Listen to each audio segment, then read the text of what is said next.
illallah wannan next level dai Muhammad da Buhari daga cewa talakawa ƙara hakuri dai shinkafa ta koma 18,000 jiya ya zami da rayuwar nan bari in haɗa kwakin nan kan wani yazo nema in yi next level sharp kai abin ma fayi da sauri kai kwakin ne haɗu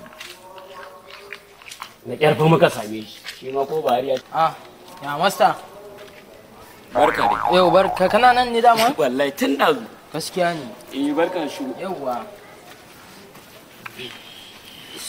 ka rike ni fa ai dole na cika kama to cika ni me ya faru ne ka ce kana nan kenan wallahi ina nan wallahi abin da yake faruwa daman maganar da zan yi ta zo a daidai gaba na zo na tarar da kare kuka na anan dan kama nan da na tarar da kare ka san me ya kare kuka na garin kwaki lalle yau kwana na biyu ban ci abinci ba next level kaga alamar Buhari amma dai bari nan shigo yauwa ka san mutumi na ni garin kwaki kuma yanda ake next level din nan garin kwaki yanzu daraja ne da shi ina ji to yanzu ya za a yi yunwa nake ji kwana na biyu ban ci abinci ba za ka iya hakuri ka wani shi in ka ci kwakin nan na mutu ba zan yin billahi ta kwaron kuɗa baka ci wasa tare ci bamban mu zauna da kai in kawo nawa mu ci na wani banza naka dukiya ba na san irin wasan nan da abinci ba na san irin wasan nan ba na baka gyada ba ka ci yara banka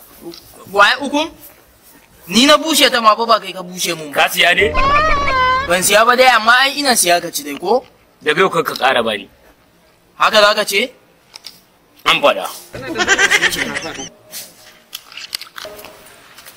Assalamu alaikum kaza.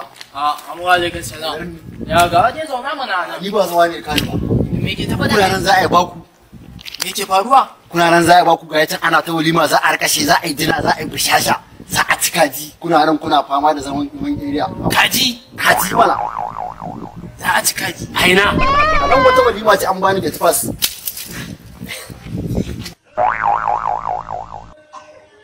Kai! Ka zubar da garin kwakin?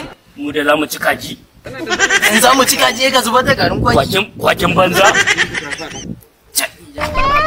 Sha kana ka zubar da garin kwaki. To ba walimar ba wannan satin bane sai sati mai zuwa.